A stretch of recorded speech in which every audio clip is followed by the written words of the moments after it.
gotta do this thing for me. Now, I need you.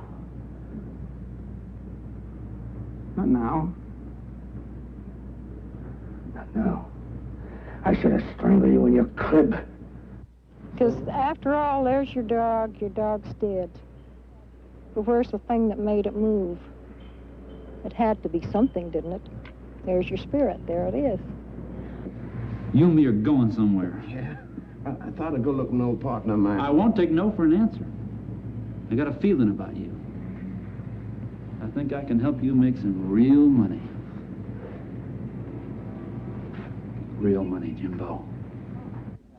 Scenes from 3 excellent movies that you probably haven't seen. They're films that we called buried treasures. Across the aisle from me, Roger Ebert, film critic of the Chicago Sun-Times. And this is Gene Siskel, film critic of the Chicago Tribune. Well, Gene and I chose 6 personal favorites for this special program, which we're calling Buried Treasures. These movies didn't make it the first time around, but they're too good to be forgotten, and they do pop up from time to time in revival theaters, college campuses, or maybe even on television. We want you to know about them, and so on this special edition of Sneak Previews, we'll be taking a look at Fingers, about a man who is a concert pianist and a loan collector for the Mafia. Bye Bye Brazil, which follows a traveling carnival troupe. Stroszek, the story of German immigrants in search of the American dream. The Chant of Jimmie Blacksmith, a portrait of an Aborigine rebel. And Gates of Heaven, a wonderful documentary about a California pet cemetery and the people who run it. Now, Gene's going to start with The Onion Field. That's right. My first choice is The Onion Field as a buried treasure. It's one of my all-time favorite police films, but very few people have seen it. The reason? The Onion Field may have simply been too real. This 1978 police murder drama makes many of the same points as Dirty Harry, the fabulously successful Clint Eastwood film, and yet The Onion Field was mostly ignored, although it's just as compelling and much more realistic. Maybe that was the problem. The Onion Field is inspired by a Joseph Wambaugh novel, which is based on a true story about 2 men accused of killing a policeman. Here's an early scene from the film where the 2 guys, James Woods and Franklin Seals, are pulled over by some cops.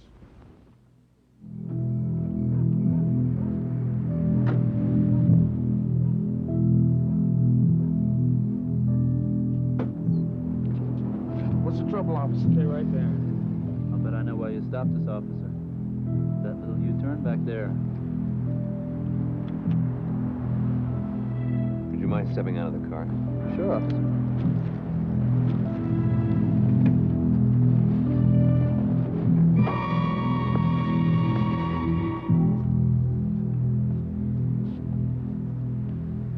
Take his piece. He's got a gun in my back. Give him yours, Carl.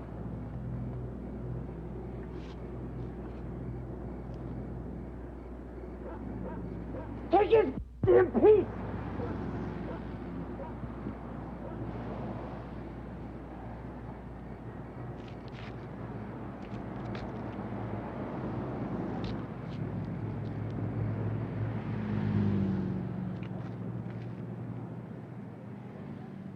After they kidnap the 2 cops, James Woods, the white guy, kills one of the cops and later confesses to his lawyer. As I got out of the car, I was still trying to think up some alternative. I thought of handcuffing them, but I realized there was no possibility to go back and get my girl and get a running start. I walked around the back of the car, raised my gun, and shot the officer. And Jimmie? He shot him when he was down. Just about the same time I was shooting at Officer Hediger. Now, surely Hediger saw it that way. The case runs on for 7 years, and The Onion Field, in telling that story, becomes a searing indictment of a criminal justice system that, at least in this case, appears to care more about the rights of the accused than the justice that is implicit in a speedy trial. Or to put it another way, justice delayed for 7 years undeniably is justice denied. During the course of this film, one lawyer quits the case, others are similarly frustrated, and we really watch the creation of a legal monster. In fact, I can remember a scene from the picture where James Woods turns to the camera and he looks exactly like a monster, Frankenstein monster. In that way, James Woods, the cop killer, twists the legal system to his own advantage by creating delay after delay. The Onion Field was directed by Harold Becker, and it was his first film, an impressive debut. I see this picture again right now. It was filled with great performances. James Woods, Franklin Seals, and John Savage, too. Right. The thing that I found most interesting about it, most crime movies, whether they admit it or not, are really ending up with a murder because that's the climax and that's the exciting part, and then you leave the theater. Or the catching of the guy. Right, or solving the crime. Right. This film was directed and produced and written by Joseph Wambaugh, who is a cop and who knows, as policemen do, that violent crime has an aftermath. There's a story after the crime is over. And this movie has the murder about in the middle, and then we have that long, frustrating trial that gives the policeman's point of view. Why, once we capture these guys, why can't we get them into jail? Why can't we punish them? Or get them tried. You get them even the trial completed. I think that the frustration that you're talking about frustrated the audience. The frustration was unusual. And the audience, there is an impulse to have a happy ending. And this picture is about frustration. The cop's frustration. And it's not glamorized like Dirty Harry, where he pins the guy down in the football stadium. You never get a scene like that. It's frustration. And that may have been a problem for the audience. The reviews said it was a great film, great performances, but the reviews also probably gave people the idea, well, this film has a cause behind it, and I'm not interested in a cause. Too bad. It was a real good movie. My first buried treasure on this program is a violent masterpiece from 1979 called Fingers, and starring Harvey Keitel, and it was directed by James Toback. Fingers is a movie that was shelved after a few token bookings around the country a couple years ago, reportedly because the studio thought it was diseased, and that is a quote. Well, I disagree. I think it's a brilliant portrait of one of the most unusual characters in any recent movie. Harvey Keitel, an intense, tightly wound actor who's just right for this role, plays an Italian kid whose mother is a classical pianist and whose father is a mafia loan shark. Well, naturally, the kid grows up confused. He's a keyboard virtuoso who wants to be a concert pianist, but he also agrees to make a few loan collections to prove his love for his old man. And in this scene, some guys he's trying to collect a mafia loan from turn the tables on him.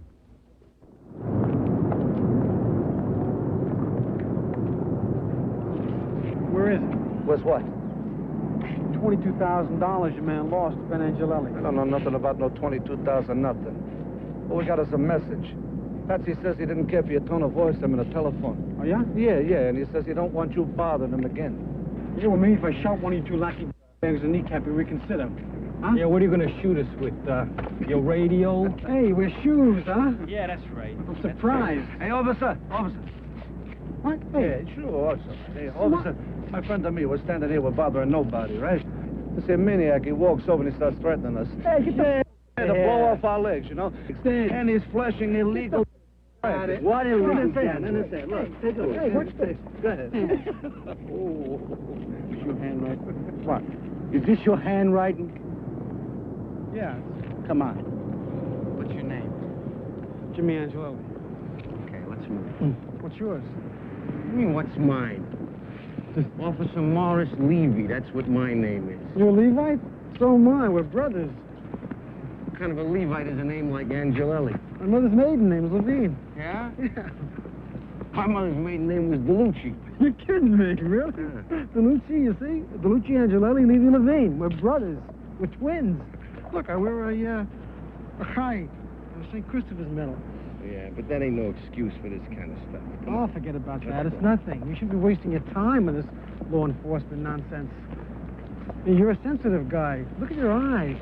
You should be on the street listening to Shostakovich and Gesualdo and the Drifters. Keep you sane, Marsh, believe me. Yeah, but I'm not worried about my sanity. Let's go. You're lucky. Oh, you're not going to arrest me. I got to. You're in possession of illegal come on, gambling. You can't do this to me. I have my audition tomorrow. What audition? For a recital at Carnegie Hall. What recital? What are you talking about? I'm a pianist. It's with Arthur Fox. This guy is the biggest impresario in New York. He's telling the truth. He does have an audition at Carnegie Hall.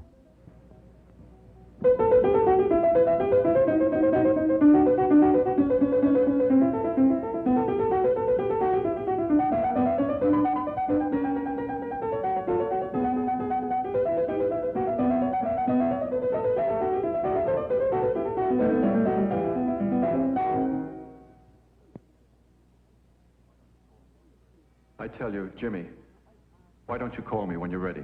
I am ready. I can play this piece.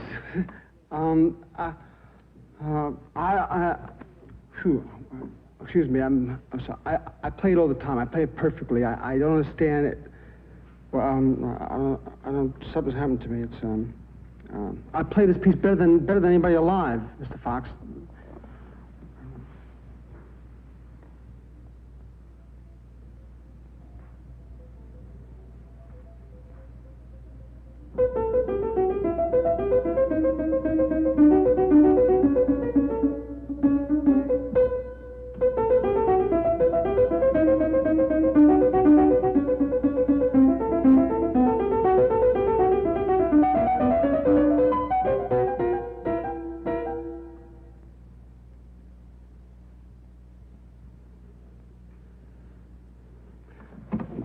sorry.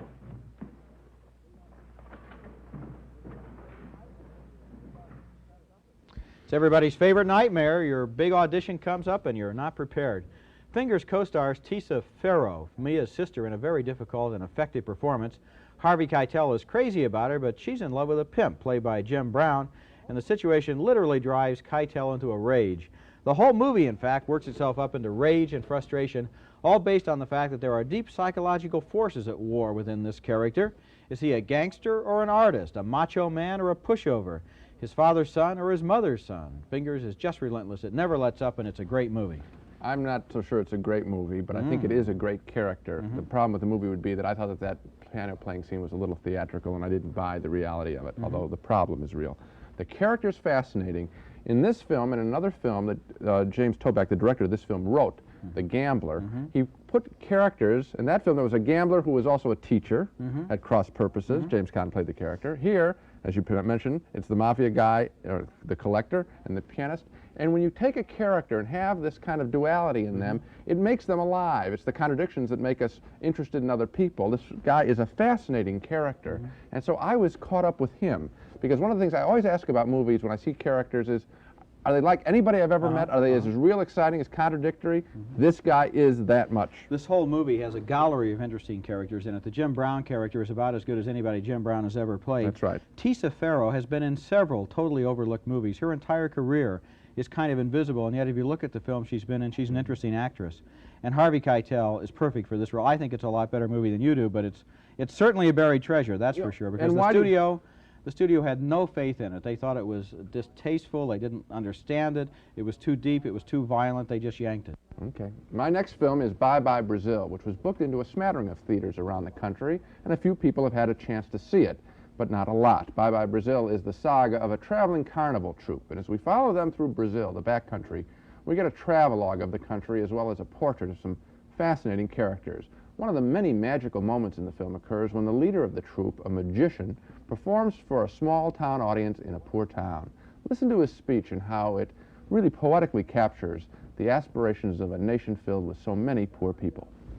E agora, em caráter absolutamente extraordinário, em homenagem ao distinto público desta fabulosa cidade, eu, Lord Cigano, o mestre dos sonhos, vou atender ao maior e mais íntimo desejo de cada de nós brasileiros. Qual é? Qual é? Qual é? Muita fartura e progresso. Ser eterno. Ser eterno. Nenhum mágico, por mais porreta que fosse, jamais conseguiu e nunca vai conseguir fazer a mágica de não morrer. Mas eu, Lord Cigano, guia das nuvens e do tempo, posso fazer milagres com a vida. Eu posso, por exemplo, tornar real o sonho de todos os brasileiros. Eu posso fazer nevar no país. Eu posso fazer nevar no Brasil. Para vingo me foi! Neve.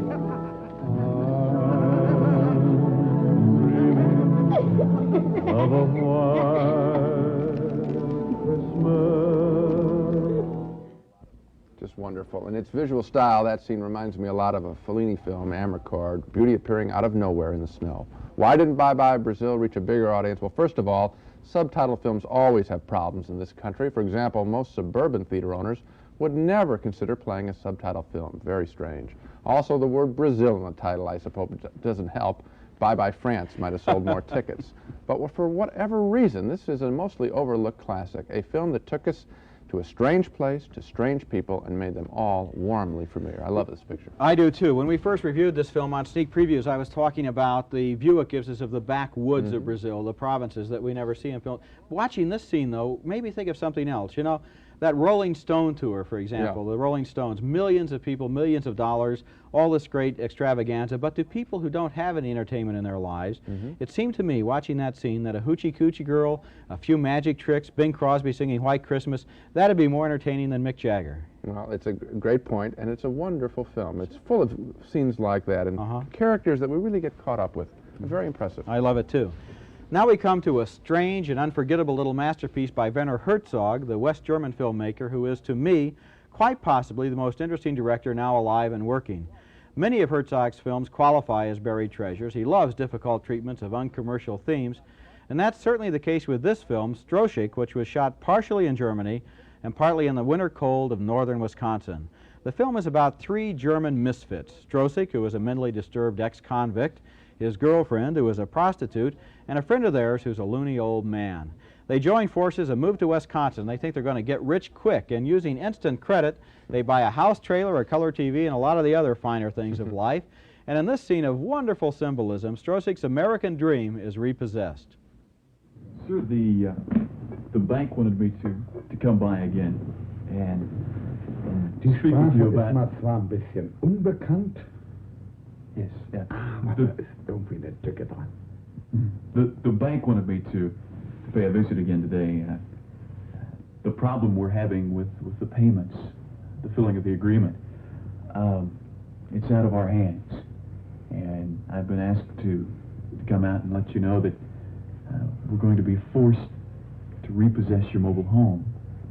Here now, boy. Whoop, look here now, 44, here now, 5. Whoop, look here now, 5, 6, here now, 46, over here now, 7, 8, over here now, 9, 9, over here now, 9, here now, 48, over here now, 9, $5,000 on it. $5,100 over here now, 2, 9, 2, 9, 2, over here now, 3, 9, 3, 9, 3, 9, 4, over here now, 5,400 over here now, 5, 55, 5, 5,500 over here now, 9, 5,500 over here now, 5, 6 over here now, 7, 5,700 over here now, 5,800 over here now, 9, 9, over here now, 9, 9, over here now, 58 over here now, 9, 9, over here now, 9, and all that. 5,800 over here, 9, over here, 1,500 over here, 9, sold at $5,800 in your name, sir.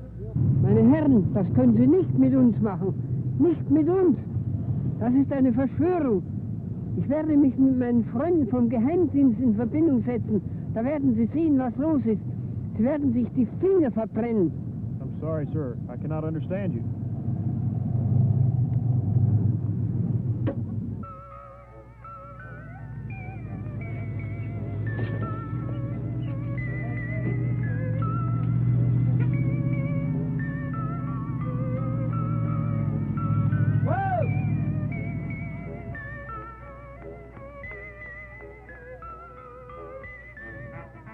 I love that Hawaiian music. That's one of the great shots in recent movies. It took a West German to come up with that image of hard times in America. The trailer goes and he's left with an empty landscape. Stroszek is a movie that doesn't fall into any known category of film. It's a comedy, a tragedy, a bitter satire. It contains mechanical chickens, auctioneers, truck drivers, frozen turkey thieves, and an old man who has invented a device for measuring the electromagnetic fields of fence posts. This movie is about the violence that both the German and American societies inflict on oddballs and misfits, but it's also about the peculiar and romantic notions that some Europeans have about life in America. Werner Herzog does a magnificent job of weaving all this material together into a movie that's inspired and insane.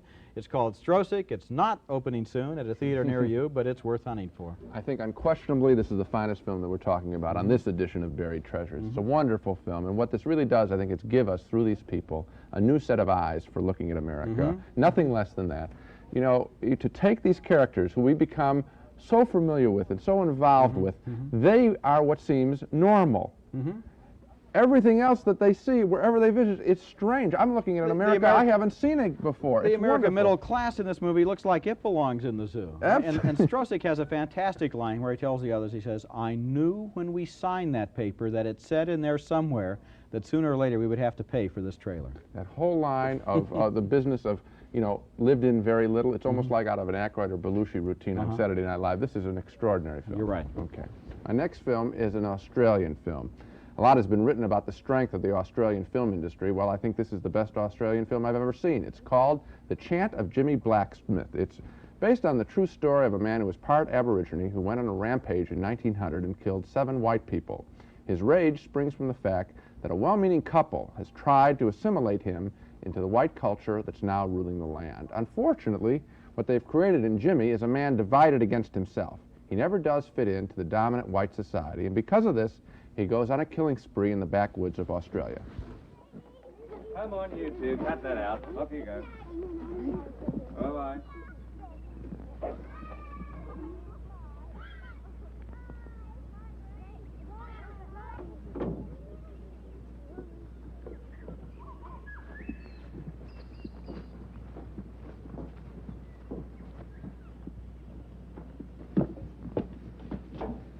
Hi, darling. Hi, darling.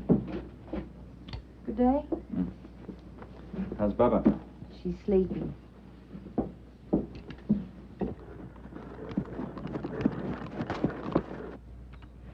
I know who you two are. God, you travel fast. Oh, Jesus. It's all right, darling. We just spotted a rabbit. You go inside. I'll be in a moment. No. Come on, Jimmy. Come on. No. If you two gentlemen are in any doubt as to whether to kill us, just let me tell you, my wife's sick, and I don't have much insurance. And we're both bloody innocent. You got any flour? Bacon? Oh, yes. Enough of that. You don't have to think you must kill us. You let a couple live up in Barrington Tops. As soon as we turn our backs, he'd be off for the bloody police. It was the schoolie who did for Ned Kelly. You're welcome to take my horse. I'm at least 22 miles from the nearest police station. A walk like that would take me 2 days. Look, I know I can reason with you, because you aren't mad, either of you. Of course they're mad. That's the whole point. This film is a total slam at people from one culture who try to help people from another culture right into a position, whether they realize it or not, that is little more than economic and emotional slavery. The Chant of Jimmie Blacksmith questions the difference between the cold-blooded murders that Jimmie and his friends commit and the psychological murder that's implicit in cultural suppression. This film is excellent on every level. I often thought I was watching a documentary rich with the contradictions and ironies of real life. Now, why did it fail to reach an audience? Well, frankly, I don't think a period film about an Australian aborigine killing a bunch of white people stands much of a chance at the box office in this country. But here was a case where the audience who missed the Chant of Jimmie Blacksmith was a loser. I think you're probably right about why it wasn't a success in America. And also, at that time, Australian films hadn't quite caught on as they have recently. Correct. As an American, though, watching this film, I was reminded of parallels with American Indians. In Hollywood films of the 30s and 40s, the Indians were always seen just as an amorphous mass. They rode over the hill and shot flaming arrows at the poor settlers and so forth. Here is a film about a parallel experience in Australia between the people who colonized the country and the people who were already there, and it's much more honest and penetrating in showing what kind of conflict and exploitation really went on. And the little twist is that some of the people were trying to help, and they were misguided. Yeah, right. Okay. Good film. My last film on this show has one major thing going against it, and that's its subject. Now, I've tried this out. I've told people that I've just seen the funniest, weirdest, most peculiar and brilliant documentary of the year, and then they say, well, they'd like to see it. What's it about? And then I tell them, it's about Southern California pet cemeteries, you know, dead dogs and cats. Suddenly they've got other plans for the next 3 months. But Gates of Heaven is brilliant, and in the movie, director Earl Morris tells us about 2 pet cemeteries and the stories of their owners and their customers. In this scene, which was shot at the Bubbling Well Pet Memorial Park in California's Napa Valley, a newly bereaved couple talk about their deceased pet. Trooper was a type of dog that didn't have other dogs to relate to. He lived with adult human beings, and having the inability to communicate like human beings do through conversation, he did it with his mannerisms and his eyes and reception. And one of the things that you noticed with him is when we were sitting in a room, he would position himself, and as each one of us spoke, the tone of their voices would direct his attention to that person. And during the course of the conversation, if the conversation was pleasant, he would react to that. If it was sharp, he'd react to that. And he also had a sense as to what the subject of the conversation was. In particular, on Christmas time, the discussion about gifts to various members of the family, and there were certain things that we knew that he particularly would like, as to doggy bones and little chewy things that he had. Well, of course, we didn't conceive that he would be aware of our conversation, but yet we were relating to him because, as I say, there was no one else he could talk to and relate to besides, except ourselves. Well, Christmas morning, in fact, this was just before his death, we all came down to open our presents, and they were all laid out in various sections around the Christmas tree, and we would hand each one of us a gift, and particularly with my mother-in-law, or being the elder of the family, we'd bring her presents. Well, he lined himself up and couldn't wait, and he went right to the direction of where his packages were and started unwrapping them right in there, and they were not laid right out in the open, and he unwrapped his presents just like sharing with all of us there. Bet you $5 he's a good dog, too. Elsewhere in Gates of Heaven, we meet the family that operates that cemetery. The older son is incredibly success-oriented. He gives little speeches about positive mental attitude and knowing how to set goals for yourself. He's in charge of thawing out the frozen dog corpses and combing them. The younger son plays his guitar all day and likes to serenade the dead animals with rock music. Other people in the film are poignant or tragic, sometimes likable, sometimes cheerfully ridiculous. Still, we respect them. Gradually, we realize that Gates of Heaven is using pet cemeteries as a microcosm for the whole spectrum of life, death, and success in America. I don't think anyone who has seen this film can ever forget it, of course. Hardly anyone has seen this film. I think it's a terrific film, too. I think, yes, in the beginning, I think you laugh at these people, to be very honest about it. At the same time, you all begin to realize that each one is wanting to find something to believe in here on Earth, believe in and treasure and value, and that's the point when you stop laughing and the film means more. You could almost say that this film is really not about dogs and their owners and cats, but about loneliness, about the need that we all have for some sort of companionship. So now let's recap our list of buried treasures. The Onion Field was a terrific police thriller that was a case study of the American criminal justice system run amok. Fingers, starring Harvey Keitel as a disturbed pianist. Also, Bye Bye Brazil, a wonderful tour through the back country of Brazil. Stroszek, directed by Werner Herzog, telling the story of the American dream repossessed. The Chant of Jimmie Blacksmith, the portrait of an Australian rebel. And finally, we talked about Gates of Heaven, the wonderful pet documentary.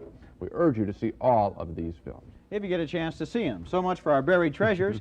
Next week on Sneak Previews, we'll be back with some more releases, movies that are going to be the hits or the flops or maybe the buried treasures of the future. Until then, we'll see you at the movies.